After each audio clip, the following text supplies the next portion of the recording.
Merhabalar efendim, kanalıma hoş geldiniz. Engellilerle ilgili hazırladığım video serisinin ikinci bölümündeyiz.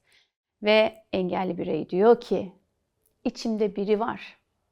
Ben hissediyorum. Zihinsel engellilerin cinselliği neden konuşulmuyor? Şimdi bir anne geldi bana dedi ki, kızım 17 yaşında, zihinsel engelli. Bir sabah böyle ağlayarak banyoya koşmuş, sonra da peşinden gitmiş ve kızının adet olduğunu görmüş. Kızım utanmıyordu diyor ama ağlıyordu, korkmuştu diyor. Ve o noktada anne diyor ki, şok oldum diyor.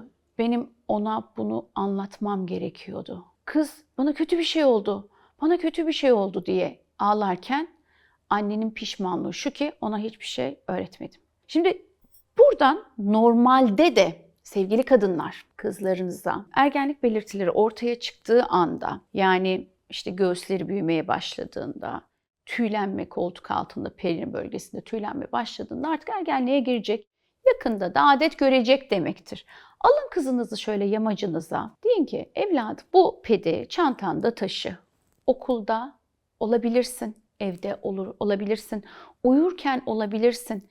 Bir kan gelecek senden ama bu artık genç kızlığa adım attığının ilk adımı. Artık çocukluk bitiyor. Aslında yeni bir dönem başlıyor ve daha güzelleşeceksin. Bir çiçek gibi serpileceksin ve ben seninle gurur duyuyorum. Deyin bunu çocuklarınıza. Bunu demediğiniz zaman çocuk sabah kalktığında yatak çarşaf kanlı olarak kalktığında korkarak başlıyor ve diyor ki eyvah ne oldu? Bana ne oldu? İçime bir şey mi girdi? Bir şey mi kesti? Yani korkuyor ve onun hayatı boyunca da bu olay ona hep adetleri ağrılı olarak geçiyor. Hele bir de anne despotsa, yatağımı kirlettin, şunu mu yaptım, bunu mu yaptım dediyse, yani vay haline o kızın. Maalesef böyle anneler var. Bunlar gerçek hikayeler. Bunları duyuyorum, her gün duyuyorum.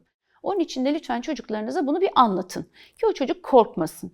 Engelli bir çocuksa ekstradan anlatın. Olabilir çocuğum, bu normal. Bak ben de oluyorum. Bu hayatımızda bir geçiş dönemi. Bu çocuk niye ağlasın, niye korksun? İşte anne o sırada böyle şok oluyor. Diyor ki ben bunu anlatmalıydım. Anlatmalıydın tabii canım. O da duygu hissediyor. Onun da ruhsal yapılanması var. Bu hikaye gerçek. Onun için de bu ülkede binlerce kadın bu genç kızlığa adım atarken bu sorunu yaşıyor. Yaşanmasın. Çocuklarınıza anlatın, bu doğal bir süreç. Şimdi zihinsel engelli bireylerde de şöyle bir yalnızlaşıyorlar. Kendi içlerinde yalnızlaşıyorlar. Ne olduklarını, ne hissettiklerini kimseyle konuşamıyorlar. Onların da ruh dünyası var ama biz yok sayıyoruz. Bugün onların o iç dünyasını size anlatmaya çalışacağım. Zihinsel engelli bireyler de arzulanmak isterler. Arzuları vardır. Sevilmek isterler, dokunulmak isterler. Toplumda bir genel yaygın şöyle bir kanı var. Diyor ki zihinsel engelli bireylerin cinselliği olmaz. Ama aslında bu gerçek değil. Bu bireylerde ergenliğe girer, hormonları çalışır, arzu hissederler. Yok saymamamız gerekiyor. 2022 yılında bir araştırma yapılmış. Bu araştırmaya göre zihinsel engelli gençlerin %78'i cinselliğe dair soruları soruyor ama yalnızca %15'i sağlıklı bir cevap alıyor. Yani 100 bireyden 78'i soruyor. Yani bedenindeki değişimleri fark ediyor, hormonlarını fark ediyor, duygularını fark ediyor. Ama ne yazık ki %15'i bir cevap alabiliyor. İşte bu bireylerin beyinleri duygu üretme noktasında bir engelleri yok. Zihinsel engelleri olabilir ama duygusal engelleri yok bu bireylerin. Biz onlara konuşma hakkı tanımadıkça, arzularını bastırmak için baskı kurdukça içlerinde anlam veremedikleri bir karmaşa yaşıyorlar. Bu bireylerin rıza kavramı ile ilgili bazı şeyleri anlatmaya ihtiyaçları var. Şimdi rıza nedir? Nasıl anlatılır? Bir zihinsel engelli genç biri ona dokunduğunda bunu anlatabilir mi? Ya da dokunduğunda ona engel olabilir mi? Elbette ki bilmiyor. Dokunmada ne normal ne anormal bilmiyor. Neye hayır deme hakkı olduğunu da bilmiyor.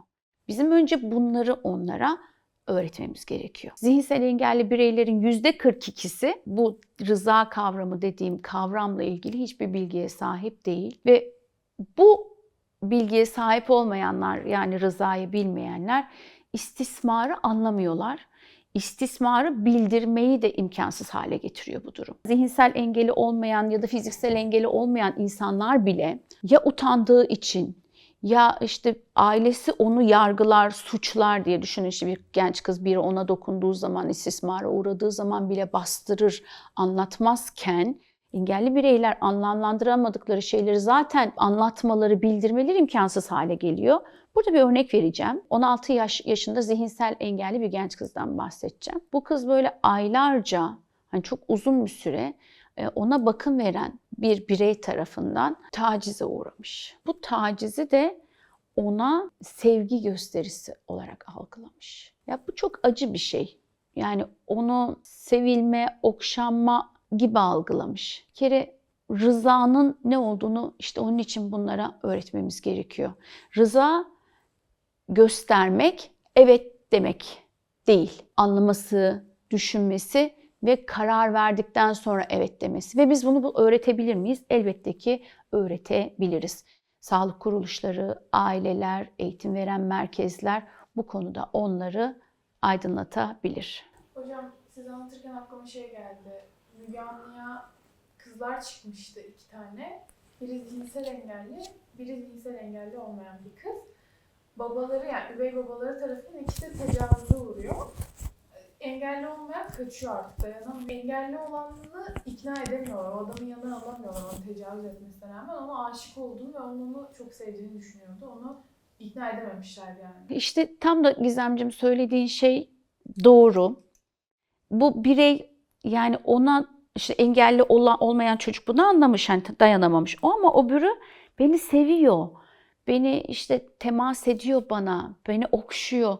O şekilde yorumlamış. Çünkü ona biri öğretmemiş bu temas yanlış, bu temas doğru. İşte onun için de acı verici. Fakat biz bu bireyleri koruma altına alalım derken cinselliklerini yok saymamız, dokunulma, sevgi, duygusal ihtiyaçlarını yok saymamız, onları yok saymamız anlamına geliyor. Ve bu olayları daha çok duymamıza neden oluyor. Ama o çocuğa duygusal temasın sadece dokunmayla olmadığını ve bu temasların bazıları doğru, bazıları yanlış öğretebilirsek o noktada onları gerçekten de koruyabiliriz ve onların bu ihtiyaçlarını gördüğümüzde aslında, yani onun dokunulmaya, sevilmeye ihtiyacı olduğunu gördüğümüz zaman zaten sorunu çözmüş olacağız. Nasıl öğreteceğiz? Bir kere aileler sessiz kalmayacak. Öğretmenler de sessiz kalmayacak. Aileler konuyu utandırıcı buluyorlar, onun için de açmıyorlar. Öğretmen zaten çekiniyor. Kurumlar sorumluluk almak istemiyor. Öğretmen sorumluluk almak istemiyor. İşte bu işte sessiz kalıyoruz. İşte bu sessizlikte engelli bireylerin ne yazık ki karanlığa teslim olmasına neden oluyor, istismara uğramalarına neden oluyor. Türkiye'de bir saha çalışması yapılmış. Bu çalışmadan biraz bahsetmek istiyorum. Engelli bireylerin %31'i cinselliğin ayıp olduğunu düşünüyormuş. Yani bence bu oran gene normal topluma göre iyi. Bu bireyler utandıkları için ve biz de onları utandırdığımız için böyle düşünüyorlar. Ve öyle olunca da cinsel istismar sessiz bir çığ gibi büyüyor ve onların travmalarının gölgesinde hepimiz maalesef kalıyoruz. En can alıcı nokta şu: zihinsel engelli bireylerin cinsel istismara uğrama oranı diğer bireylere göre 4 kat fazla. Ve çoğu zaman bu istismarcı kim biliyor musunuz? Yakınları, tanıdık bireyler, üvey babası, bakım veren, öğretmeni, bazen aile bireylerinden herhangi biri. Şimdi Türkiye'de istatistik yok bununla ilgili. Amerikan istatistik raporlarına göre, adalet istatistiklerine göre zihinsel engelli kadınların %60'ı hayatında en az bir kez cinsel travmaya uğramış. Ve bu olayların %85'i de ne yazık ki bildirilmiyor. Yani aslında bu görünen sadece buzdağının tepesi, arkada, altta çok daha büyük bilinmeyen olaylar ve travmalar var. Her bir engelli bireyin ben açıkçası bu istismara uğradığını düşünüyorum. Size yine bir gerçek vakadan örnek vermek istiyorum. 21 yaşında zihinsel engelli bir genç kadından bahsetmek istiyorum. Bu kadın hamile kalıyor. Annesi 4. ayında, yani gebeliğinin 4. ayında bunu fark ediyor. O zamana kadar kız bildirmiyor. Bildirme durumu da yok zaten. Çünkü kendine olan durumu, tanımın farkında değil ki bu çocuk. Yaşadığı şeyi kötü olarak yorumlayamıyor ki.